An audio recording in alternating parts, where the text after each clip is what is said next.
Hello beautiful people, welcome back to my channel. I am Adriana of Into Prosperity, and today we are digging into our tarot study and we are focusing on the High Priestess.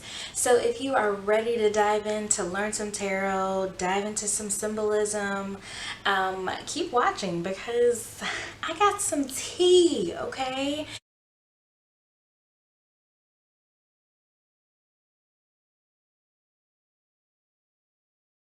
So, like we've been doing in the past couple of videos, I will be referencing three different tarot decks, but I'll mostly be focusing on the typical tarot deck, which is the Rider-Waite Tarot here. I also will be referencing the Shaman Tarot and the Afro Avatar Tarot, which I will link all of them below.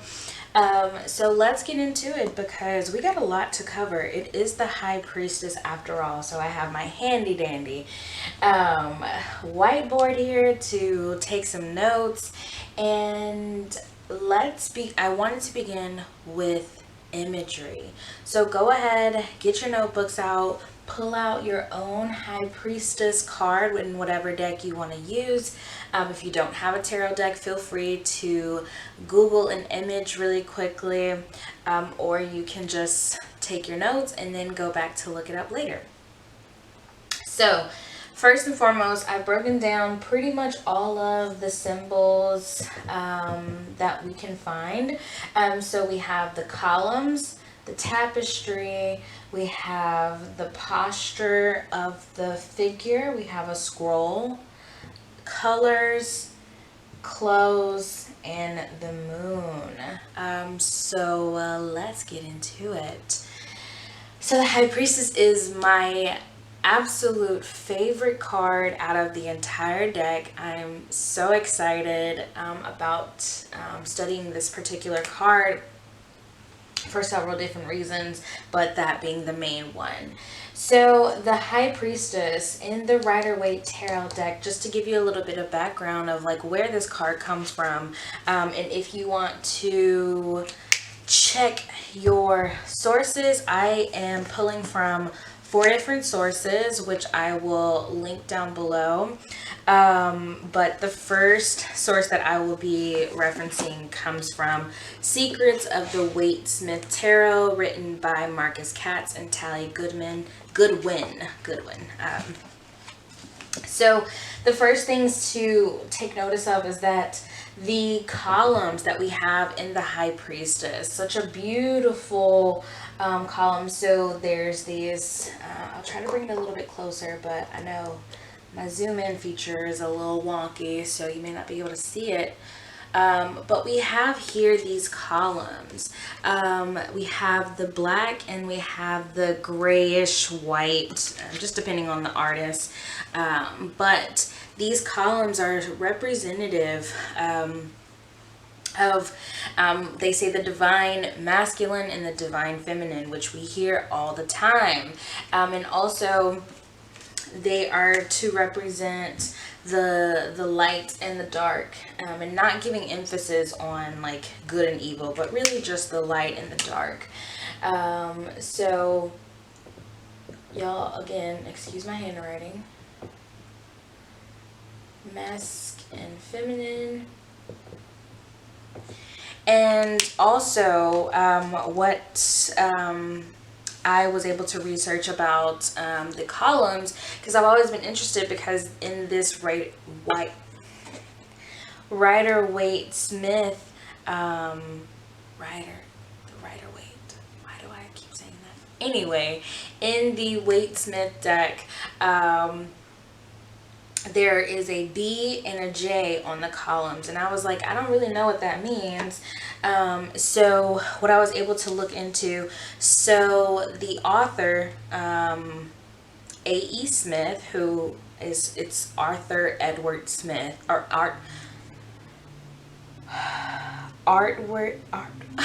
Arthur Edward Waite. A.E. Waite is the author of the tarot, one of the co-creators, and what he has this book called The Pictorial Key of the Tarot, or To the Tarot. And in it, he talked about the High Priestess, and he talked about the pillars being lettered B and J, and how they were a reference to the mystic temple. And you're like, Adriana, what is the mystic temple? Well, Waite was a Mason. He was part of the Freemasonry organization. And in those temples, they often have these columns relating to Boaz and Hakim, which are seen in different like Freemason rituals. I don't really know as much about that. You know, Freemasons like to keep their shit under wraps, but also the artist Pamela Coleman Smith, which is the Waite Smith. She's the Smith part in the tarot. In this, her artistry, I believe she was also a Eastern Star member. So that means so the Eastern Stars are the sisters of the Freemasons. Okay. If I'm saying that correctly.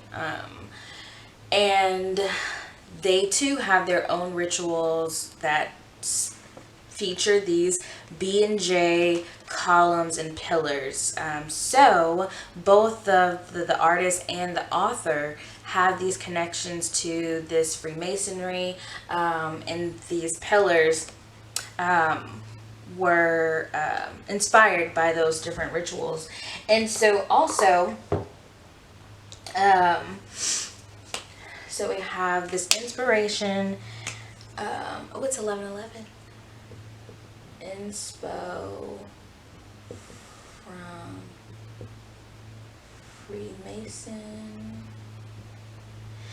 And so at the end of the day, like, these columns are letting us know, like, there is a balance. This is I know I say totality a lot, but, you know, like, I feel like each card represents some aspect of totality. Showing us these both sides of things, the shadow and the light, the earth and the spirit, the light and the dark, the feminine and the masculine. And not saying that they are opposites, but just showing the different aspects of the scale within these different elements. So that's what we can confer from our columns. Next let's move into our tapestry. So what you will find in the tapestry, there are these pictures of pomegranates. So we have pomegranates. I'm not gonna write that all the way out, but just know that says pomegranates. And then there are palm trees. And this tapestry is behind. So a lot of different, I think it's Judaism and Christianity. There's a lot of, and specifically Catholicism, there are these images, this symbology, using pomegranates and palm trees. I mean, there's a whole Sunday called Palm Sunday. And what is that? What happens on Palm Sunday?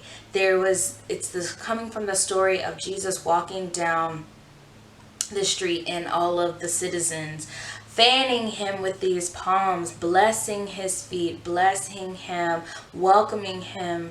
And we have these Palm Sunday rituals throughout the world, where we gather these palms, and it's a time of giving. It's a time of community. It's a time of just being there and being sweet and grateful. And so we have that palm reference here, and then we also have the pomegranates, which if you ever opened up a pomegranate, what is it in it? All of these beautiful seeds, and there's so many of them in just one pomegranate. And so pomegranates in pretty much all of history, in different parts of the world, is representative of fertility. So we have this reference in the tapestry, a veil. A veil. We have fertility, we have gratitude. Oh my God, I completely botched that.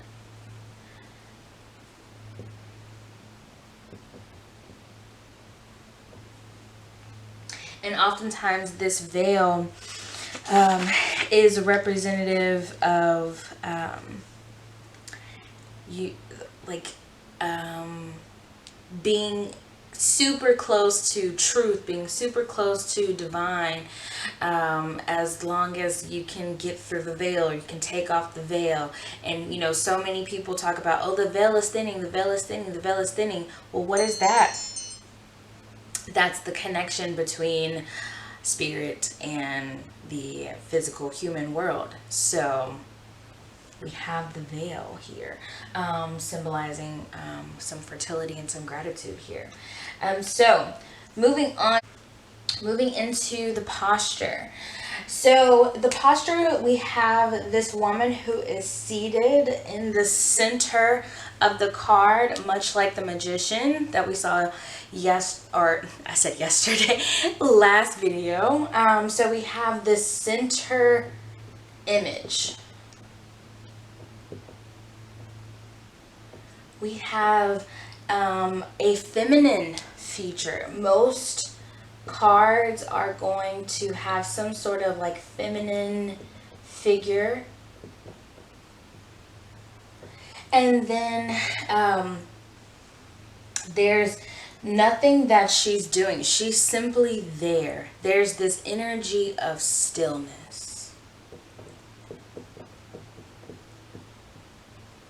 So the high priestess tells us, out of just these three symbols alone, the high priestess is telling us that there is this call to balance, this call to gratefulness, this call to access. But the only way for us to get there is by sitting with it, sitting with the veil, sitting in between the columns, in between these elements, sitting in stillness between all of these elements to access what? Well, let's find out. So we next symbol that we want to dive into is this scroll. So there's a scroll that she's handing. It isn't in all of the decks. See, in my Afro Avatar tarot deck, it is just simply a woman with her moon on here, and then on my Shaman tarot, she is holding like a feathered fan. There is no scroll. And so it just depends on the different card decks that you have. So in this scroll, in the traditional Waite-Smith deck, this scroll, on it is the word Torah. T-O-R-A-H, or just T-O-R-A. And Torah, what does Torah mean?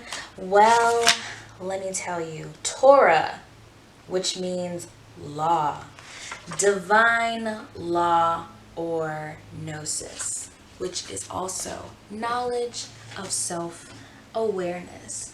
Torah, divine law. Torah is also connected to, I believe it's in Jewish tradition, where the Torah is all of the words, all of the guidance and wisdom that Moses received on the hill. So we have a connection to Moses, who Moses was one of the greatest prophets. Yes, yes, yes, yes, yes. So we have prophecy, which also connects back to divine law. So then moving into our colors, so we have black, we have some gray, we have white, we have blue, green, red, but specifically I want you to pay attention to the blue, the color of the garment. So the colors of the garment connecting back to the clothes. This blue garment and what this can possibly represent, what it looks like is it looks like an ocean. It looks like an ocean. So we have ocean blue. And then we have this green, yellow energy, the yellow in the pomegranates and the yellow in the moon. How do you connect pomegranates and the moon? What does that even mean? That's something for you to journal and think about. And then we have this green, this life-giving energy, plants, fertility, that, you know, that element of fertility continuing to speak throughout different aspects of the card. And then we have this white color that is noticed on the cross and in her headdress. And so we have, and we talked about the white and the magician last video, representing this like purity element, being able to access everything, this completely unfiltered, untouched sort of energy. So I lost my train of thought. So we have that white and purity. It feels like it really resonates for me right now. So those are some of the colors, and I want you to take some time to also look into what these colors mean for you as well. Like, what does black mean for you? What does green, blue, yellow, red, gray, white? What do these colors mean for you? Because I can tell you what I think all day long, and I can read you what these books say. But ultimately, like when you're reading, you also have to be aware of what your own spirit self is saying, because you are the reader at that moment, at that time. And so it's important for you to have your own interpretations, add your own little spice to it. So next we want to bring some attention to the clothes that our priestess is wearing. So we have this robe. It's a priestess. Everybody in almost every culture that I know, the priestess, someone who holds a leadership position, has some sort of fancy robe kind of garment. The robe may look different, but it's always some sort of robe garment. And so this robe is representing to me this element of leadership, the element of importance, the element of sacredness as well, because we put on our robes so that we don't draw attention to anything else, and we can really focus in on the Word of God, or possibly, you know, divining, making decisions, discernment, things like that. So that's what this robe is symbolizing for me. And then we have this headdress here, which is like this globe with these wings or horns coming out. And I believe, if I'm not mistaken, that this is a reference to Isis, which A.E. Waite was inspired to create the high priestess based on the goddess Isis. I also know that, is it Hathor, also is seen with that type of headdress, but of course we know Isis is more of our girl when it comes to like original story and things like that. So Hathor is still a goddess, not discrediting her, just going back to that Isis focus here. So the goddess Isis also is connected to fertility. also is connected to like being this embodiment of divine feminine energy. Being Isis is all-knowing. Isis is highly intuitive. Isis is the mother, the mother. So,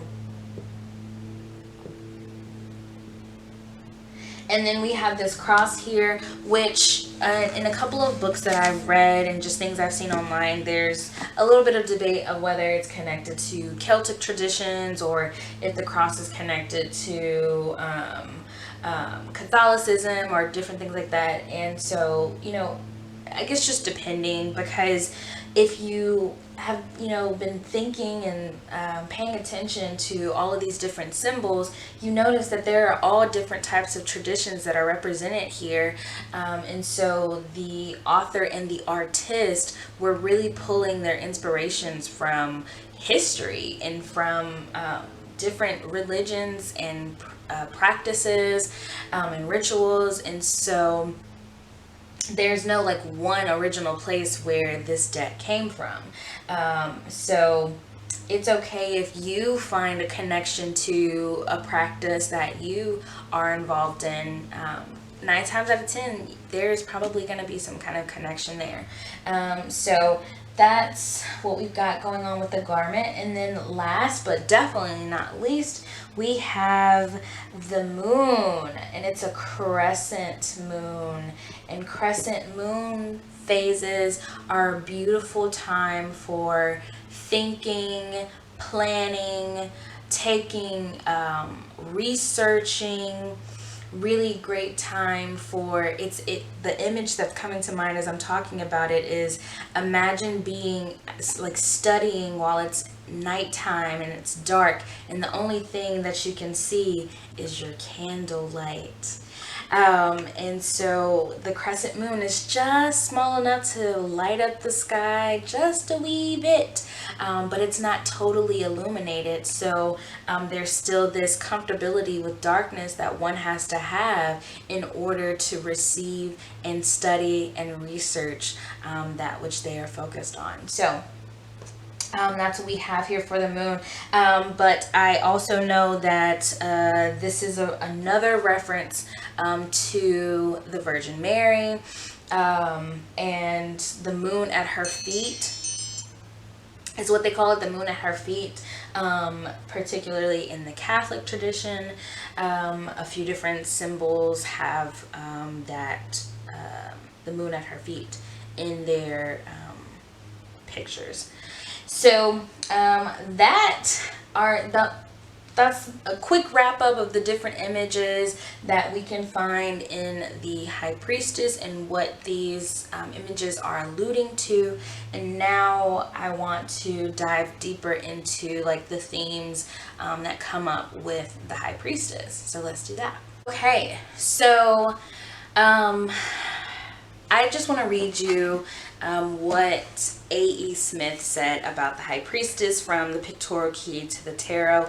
I'm reading it out of this, the Library of Esoteric Tarot book by Tashin, but I also read this particular quote in the original book, Pictorial Key. So A.E. Smith, or A.E. Waite, says, "She has been called occult science on the threshold of the sanctuary of Isis, but she is really the secret church, the house which is of God and man. She is the moon nourished by the milk of the supernal mother. In a manner, she is also the supernal mother herself. That is to say, she is the bright reflection. There are some aspects in which this card is the highest and holiest of the greater arcana."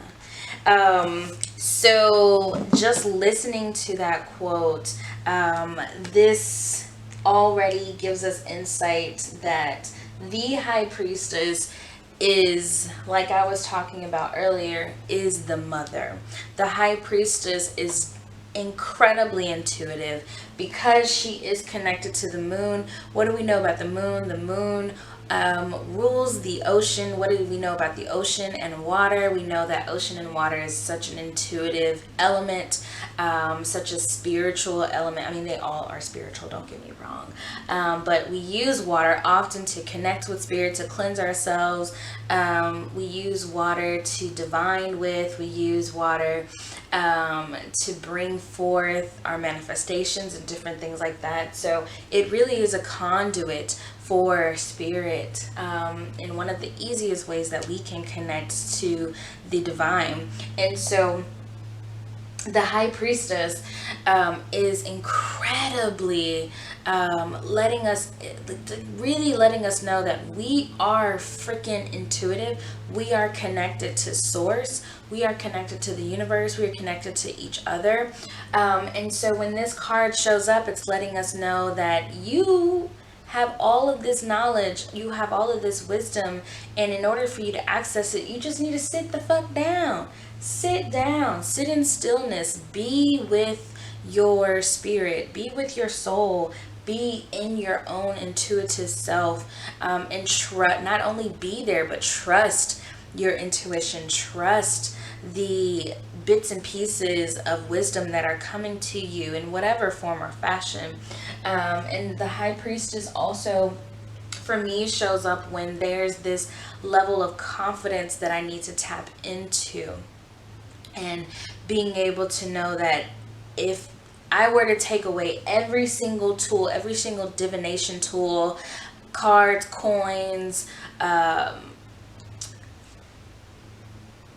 cannot think of the word right now. I am blanking today. A pendulum, crystals, candles, you name it. If I take away every single tool, I am still divinely connected, because I got what? I got this. I got me. I got my own mind. I have my intuition. I have my heart. I have my clear senses. And I can divine with that alone.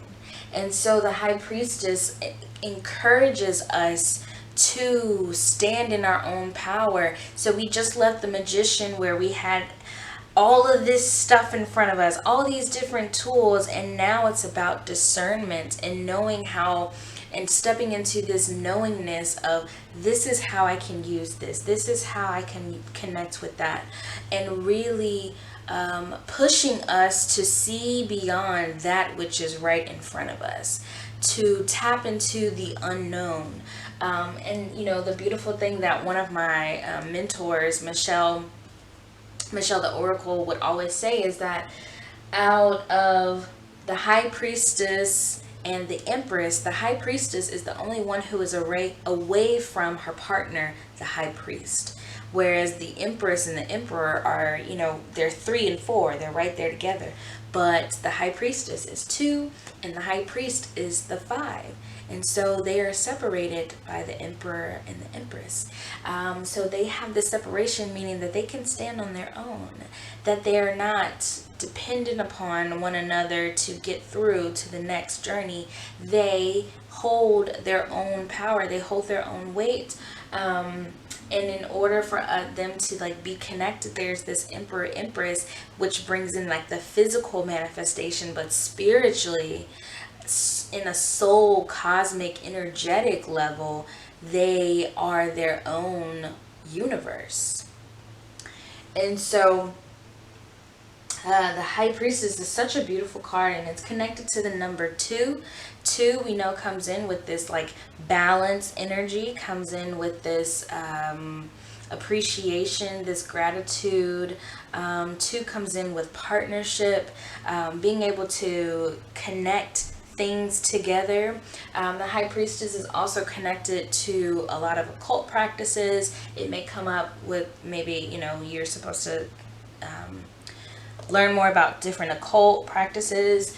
The high priestess also is connected to the mysteries, secrets, knowledge unknown, psychology, the study of the mind, study of behavior, desire. And so all of these different things are important for us to pay attention to, and it really helps for us to know, like, how can we use the high priestess in our everyday life? How can I tap into my high priestess energy? Is there some way somewhere in my life that I am ignoring my own intuition about a certain situation or a decision or whatever the case may be? And if you are, I encourage you to step into your stillness, step away from the distractions, step away from the people and the phones and the duties and the money. Step away from it and come back into yourself. Come back into your own divinity, and there you will find the answers that it is that you seek. And when this card comes up reverse, it's pretty much telling you, yeah, babe, why aren't you paying attention to yourself? Or it may also be letting you know that you're misusing your intuition, your intuitive powers for things that you don't need to be using them for. And so I'm trying to see if there's anything else. I don't think so. I think that's everything I wanted to let you know. Oh, one little final fact that I wanted to share about the High Priestess. Apparently, the artist, Pamela Coleman Smith, who is a black woman, by the way, apparently Pamela Coleman Smith created this image with the female Mary and the pomegranate tapestry and the scroll. Apparently she created this image prior to the image that is found in one of, I think it's the Wind Castle, what is it called? The Winchelsea Church, which is in England. So she did visit that church while she was, like studying and trying to come up with the images for her card, for the High Priestess card, or just all the cards. But that image in the glass windows was not at the church until after. I think it was maybe about 20, 30 years after she created this freaking card. And talk about freaking synchronicity. That's absolutely insane. So we love when spirit drops different versions, yet the same versions of the same image to people all throughout the world. It just lets us know that we are literally all connected. So I hope you enjoyed this tarot study. I'm trying to get better at just like explaining things, because it's really like the High Priestess. Sometimes I just can't explain things. I just know what I know. And I know the same thing goes for you. So I'm doing my best. If you have any tips, leave them down below. What does the High Priestess mean to you? What comes up? What does it remind you of? Be sure to share below. Leave a comment, answer a comment.